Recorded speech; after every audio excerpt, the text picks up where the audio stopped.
Emmanuel Osei was not born with anything extra. No rich uncle, no family land, no connections in high places. He was born in a small house on the edge of Kumasi, Ghana, where the roads turned to red dust every dry season, and the electricity went off without warning. His father grew cassava. His mother sewed clothes for other people's weddings. There were 5 children, and Emmanuel was the third. He wore his older brother's shoes until the soles came loose. He shared a bed with 2 siblings until he was 14.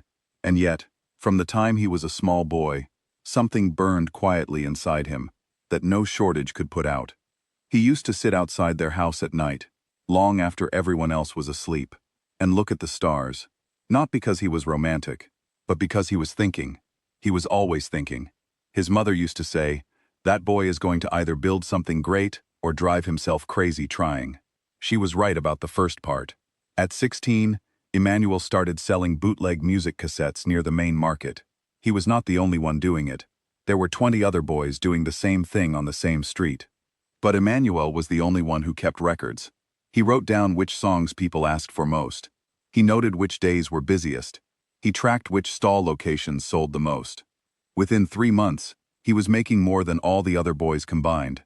Not because he was luckier, because he was watching what others were too busy to notice. By the time he was 22, he had saved enough to open a small electronics repair shop in Kumasi. He fixed radios, old televisions, broken fans, anything people brought to him. He learned by doing. He made mistakes, and fixed the mistakes, and learned more from fixing them than he ever could have from a book. He worked 12 hours a day, 6 days a week. He did not complain about this because he did not see it as suffering. He saw it as the price of what he wanted, and he was always willing to pay the price. At 28, he moved to Lagos, Nigeria. He had 1 bag, 2 suits, and an idea that had been growing in his mind for 2 years. He had noticed something that no one around him seemed to be taking seriously. Millions of people across Africa could not access basic banking, not because they were poor, because the systems did not reach them. They earned money, they saved money. They needed to send money to their families, and yet they had to travel hours, pay middlemen, and lose a percentage of everything they worked for, just to move their own cash from one place to another. Emmanuel believed technology could fix this, and he believed he was the person to build that technology. He registered Osei Tech Solutions with 40,000 naira, borrowed from a friend, and a prayer that he would not embarrass himself. The first year was incredibly hard. He slept on a mattress on the floor of a 1-room office in Surulere. He ate mostly rice and beans. He wrote code during the day and read business books at night. He pitched his idea to anyone who would listen, and was rejected more times than he could count. People told him the market was not ready. They told him to start smaller. They told him he was dreaming too big for someone with no track record. He ignored all of it and kept building. By the time he was 35, Osei Tech Solutions was processing micropayments across 12 African countries. Small transactions that individually seemed insignificant, but together represented millions of people, finally having access to financial tools that the rest of the world took for granted. Farmers in rural Uganda could receive payments on their phones. Market women in Accra could send money to their children in school without losing 30% to fees. Motorcycle taxi drivers in Nairobi could save in digital wallets and access small loans. Emmanuel had not just built a company, he had built something that mattered. People in the industry began calling him the Alpha. He never asked for the name, and he never corrected anyone who used it. It fit something real about him. He was not the loudest person in any room, but he was always the one who changed the direction of the conversation. He listened before he spoke. When he spoke, people stopped talking. He had the rare quality of making everyone around him feel both challenged and supported at the same time. His team would follow him anywhere. His investors trusted him completely, and he trusted the people closest to him with the same fullness that he gave everything else in his life. That trust was about to cost him everything.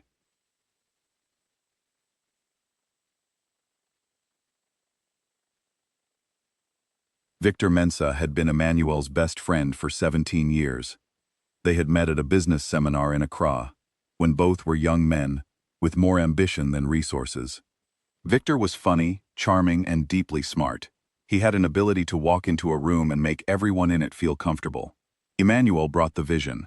Victor brought the personality. Together, they were powerful. Victor held 40% of OSE Tech's shares. He was not just a partner on paper, he was the brother Emmanuel had chosen. Adaize Nwosu was the chief financial officer, 9 years with the company, sharp as anyone Emmanuel had ever met. She understood numbers the way musicians understand sound, not just technically, but intuitively. Emmanuel had once described her publicly as the spine of the company. He meant it as the highest compliment. She was irreplaceable, or so he believed. And then there was Nadia Boateng. Emmanuel had never admitted to anyone how he felt about her. She was his head of partnerships, and she had been by his side in every important meeting, every difficult negotiation, every late-night strategy session for 4 years. She was warm and intelligent, and she understood what he was building in a way that felt personal. He thought she believed in it the same way he did. He thought she believed in him. He was wrong about all 3 of them. For nearly 2 years, while Emmanuel was traveling between countries, signing contracts, expanding the company, and sleeping 4 hours a night to keep everything moving forward, something else was happening in the quiet background of his own organization. Victor had been in private conversations with a European investment firm called Helix Capital. Adaize had been restructuring certain financial reports in ways that created a picture of governance problems that did not actually exist. Nadia had been present in enough of Emmanuel's private strategic meetings to know exactly what he was planning and when. The 3 of them, along with 3 new board members that Helix Capital had quietly arranged to be appointed, had built a careful plan, and on the night of March 14th, they executed it. Emmanuel received a message about an emergency board meeting. He had been on an overnight flight from Nairobi and had barely slept. He arrived 22 minutes late, still carrying the tiredness of travel in his eyes. When he walked into the boardroom, he knew immediately that something was wrong. The room felt different. The air felt different. Victor was sitting at the head of the table, Emmanuel's chair. What followed was one of the most painful hours of his life. Adaize presented a formal report, 46 pages long, citing problems with how Emmanuel ran the company, strategic disagreements, leadership concerns. The language was careful and professional, and designed to leave no opening for argument. The 3 new board members voted with Victor and Adaize. The result was 6 votes to 2. Emmanuel Osei was removed as Chief Executive Officer and Managing Director of Osei Tech Solutions, the company he had built from a mattress on the floor in Surulere, the company that had changed the financial lives of millions of people across an entire continent. A security guard he had personally hired escorted him to the lobby. His keycard stopped working before he reached the front door. By that evening, his photograph had been removed from the company website. He stood outside in the rain for a long time. He did not make any calls. He did not cry. He just stood there and let the reality of what had happened settle over him completely. He would say later that something in him changed in that moment. Something old and maybe too soft finally broke. And what was underneath it was harder than anything he had ever known. The months that followed were the quietest of his adult life. He moved out of his large apartment in the Ikoyi neighborhood of Lagos and went back to Accra, to a simple flat where no one expected anything from him. He stopped attending industry events. He stopped posting on social media. He stopped returning most calls. The world that had celebrated him began to move on, the way the world always does. Almost everyone in his professional circle kept their distance. This was not surprising. People are naturally cautious about staying close to someone who has fallen from a high place. They worry that it is contagious. Emmanuel understood this. He did not blame anyone for it. One person did not leave. His younger sister, Abena, a mathematics teacher in Tamale, drove 12 hours to Accra the day after the coup. She did not bring advice. She did not bring a plan. She brought rice, a small Bible she had carried since secondary school, and a refusal to treat her brother as a lesser person because of what had happened to him. She sat with him in silence for 3 days. She cooked for him. She prayed quietly when she thought he was asleep. On the 3rd day, she said something to him that he never forgot. She said, "You were never the company, Emmanuel. The company was only ever you, and you are still here." He started his mornings at 4:30. He trained physically for 2 hours every day. He read, he wrote in a journal. He fasted twice a week, not for religious performance but because it gave him a sense of control over himself, at a time when everything outside him felt uncertain. He filled 7 notebooks over 6 months. In those notebooks, he did something that was harder than any business challenge he had ever faced. He asked himself honest questions and forced himself to write honest answers, not just about what his enemies had done to him, but about what he had allowed. He realized he had been brilliant, but careless. He had given trust freely and without verification. He had been so focused on the mission that he had neglected the architecture needed to protect it. He had loved people with a completeness that left him exposed. These were not easy things to write about yourself, but he wrote them anyway, and when he finished writing them, he did not feel shame. He felt something more useful. He felt clarity. 8 months after the day he stood in the rain outside his own building, Emmanuel made 3 phone calls. The first was to Claude Habimana, a Rwandan technology investor he had known for years. The second was to Grace Wanjiku, a Kenyan legal strategist with a reputation for designing corporate structures that were almost impossible to dismantle. The third was to his sister Abena, who would serve as the one voice he would always listen to when everything else got loud. He told them he was building something new, something bigger, and this time, something built so carefully that no one would ever be able to take it from him. He called the new company Ashanti Ark. It was named after the great Ashanti Empire of his homeland, a civilization that had withstood enormous pressure for centuries and had emerged from every challenge with its identity intact. The company was not focused narrowly on payments like Osei-Tech had been. It was focused on the entire digital foundation that emerging markets needed to function: payment systems, digital identity verification, data protection, and connectivity for communities that larger companies consistently ignored. Everything about this new company was built differently. The ownership structure was distributed carefully among a team of people who had been observed, tested, and verified over time. The governance rules were detailed and strict. The legal protections spanned 5 countries and were designed by Grace Wanjiku to withstand almost any challenge. Emmanuel had studied every mistake he had made before. He had also studied every mistake his enemies had made, and he had used all of it to build something that was not just a better business, but a better defended one. Within 18 months, Ashanti Ark had raised $47 million in funding. It had signed agreements with 3 African governments and had secured a major contract to provide digital identity infrastructure across 6 countries on the continent. The technology it produced was faster, more reliable, and more accessible than anything Osei-Tech had ever built. The industry could not look away. Articles appeared in major publications around the world asking the same question in different ways. How does a man lose everything and come back bigger in less time? Emmanuel gave few interviews, but in one of them, a journalist pushed him on this question, and he gave an answer that was quoted widely. He said, "The first time I was building a company, the second time I was building a legacy. The difference in what you are building changes everything about how you build it." Osei-Tech, during this same period, had begun to slow down. Without the vision of the person who had created it, it became a well-managed but directionless organization. Engineers began resigning. Market share declined steadily. Victor Mensah left the board quietly 3 years after the takeover. Adeze Nwosu moved abroad. Helix Capital, having taken what it wanted from the investment, began looking for a way to sell.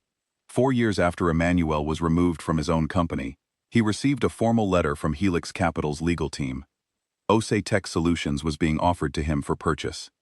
The price they were asking was a fraction of what the company had been worth at its highest point. His team reviewed the documents carefully, and then Emmanuel made a decision that shocked everyone who heard about it. He said no. He did not want Osei-Tech back. It was a shell of what it had been. More importantly, it represented a chapter of his life that was complete. Going back would not be returning to glory. It would be going backward. He released a brief public statement. It said only, Osei-Tech was the beginning of a sentence. Ashanti Ark is the full story. He never spoke publicly about Victor, Adeze, or Nadia, not once. In interviews, if those names came up, he would pause and then redirect the conversation to what he was building. Some people interpreted this as bitterness controlled with discipline. Those who actually knew him understood it as something different. He had genuinely moved on. Not because what they did not matter, but because he had found something more important to give his attention to. 6 years after the rainy night outside his former building, Emmanuel Osei was more successful than he had ever been before. Ashanti Arc operated in 19 countries. It had been named by a major international magazine as one of the 50 most influential companies in the world. Emmanuel had been invited to speak at some of the world's most prestigious gatherings. He turned most of them down. He did accept an invitation from his sister Abina to speak at her secondary school in Tamale, where he stood in front of 300 students and talked for an hour without notes. He told them that failure is not the opposite of success. He told them that the people who tried to stop you are sometimes doing you a favor, because they force you to find out what you are actually made of. He told them that a true king does not need a throne to know who he is. The students gave him a standing ovation that lasted 4 minutes. Abina cried in the front row. Emmanuel, for the first time since the rainy night, cried too. He had not been in a relationship in all the years since the betrayal, not because he was bitter toward anyone, but because he had learned to be still where he had once been impulsive. He watched people carefully now. He waited to understand someone before he allowed them close. He had learned that the greatest gift you can give yourself, after being wounded by people you trusted completely, is the patience to rebuild that trust slowly and on better terms. He met Dr. Serwa Agyapong at a private dinner in Kigali, arranged by his investor Claude Habimana. She was a behavioral economist from the University of Cape Town who worked on financial inclusion models for rural and underserved communities. She had no idea who Emmanuel was when she sat across from him. She argued with him about economic development strategy for 90 minutes before someone at the table quietly mentioned his name and what he had built. She went quiet for a moment. Then she said, "I apologize. I had no idea." He smiled and said, "Please don't." That was the best conversation I have had in 2 years. They were married in Kumasi 2 years later. A small ceremony, family, and close friends only, in the same church Emmanuel's mother had attended her whole life. His mother sat in the front row in a bright yellow dress, the kind of dress a woman wears when she wants the whole world to know she is proud. Abina gave a speech that made everyone laugh and cry at the same time. Emmanuel stood at the front of that church, in his hometown, in the red dust of Kumasi, and felt something he had not allowed himself to feel for a long time. He felt complete. There is a lesson in his story that does not belong only to business people, or leaders, or the ambitious. It belongs to anyone who has ever built something with their hands and their heart, and had it taken from them by someone they trusted. The lesson is this: what can be taken from you was never the most important thing you had. The most important thing you had was always the force inside you that built it. That force cannot be voted away. It cannot be locked out of a building. It cannot be removed from a website. It lives in you, quietly, and it waits. Emmanuel Osei's enemies made one mistake that defined everything. They believed the crown was the source of his power. They removed the crown and expected the king to disappear. But a crown is never the source. It is only the sign. The source lives deeper than anything you can touch. And a man who knows that, who has gone through fire and come out on the other side and built again from nothing, is not just strong. He is something those who tried to break him have no framework to understand. He came back without anger. He came back without revenge. He came back simply as himself, more fully and more clearly than he had ever been before. And that, in the end, was the most powerful thing of all.